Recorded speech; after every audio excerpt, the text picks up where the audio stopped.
Being here on Stripped with some of my band members was really fun today. I mean, we just kind of kicked back and did what we love to do, and it's great for the audience because, you know, they get to see everything. Not such a big production, you know, it's just me and a few of my band members and just hanging out, having a good time. Fortunately, a lot of the songs on my album are just really great songs to emote to the audience and just, you know, show what you feel and what you're thinking, and we specifically picked those songs for that reason. So, I mean, just being able to be here and coming in here and just, you know, just doing that and just feeling the music and feeling the songs. I chose God Bless the Broken Road by Rascal Flatts because I did it on the show, and I did it on the show American Idol, sorry. For those of you who don't know, I did it on American Idol, and I got to do it on tour last summer, and it's just a song that's kind of special to me because I feel like, you know, that song might have helped me win, and of course the Rascal Flatts boys came out and performed it with me on American Idol, so it just means a lot to me. I've never really written a whole lot just because I never thought I would be able to use them. You know, I never thought I'd be able to record my own songs and put them on an album.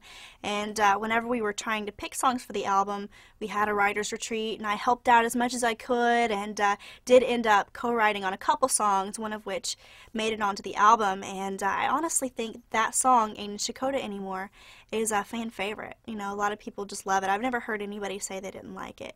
So it makes me feel really good that I had, you know, a bigger hand in it than just singing it, and people like it. Musical influences vary so much because I grew up listening to everything. My parents, you know, they grew up in the 60s, and so I had all of that music. You know, they listened to the oldies station back then, and so I grew up listening to their music, and my sisters were teenagers in the 80s, so I listened to a lot of hair bands. And my preference, of course, was country, but I also love rock music. The 90s grunge era, I was part of that. I was there. I went to the concerts, and I just love music.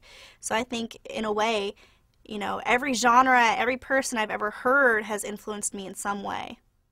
Country music fits me, and I feel like I fit country music.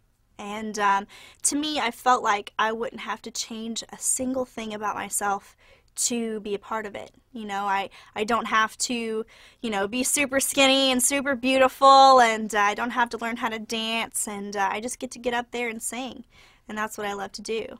And country music is so, you know, honest, and the people that I get to work with are so nice and so great.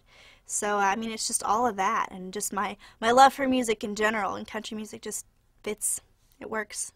When I dropped out of school, I was in my last semester, and after that I would have gone for an internship and got a job after that, and whenever I quit, you know, it just seems so pointless to have come so far in school and then quit and not finish. You know, I wasted, or not wasted, I spent 3.5 years of my life, you know, in college, and spent money for tuition and worked hard to pay for it, and you know, I just didn't want it to be a waste. So it was really important for me to go back and to have my journalism degree, and so someday, you know, I might not be able to sing anymore, and then I'll have something that proves I can do something else.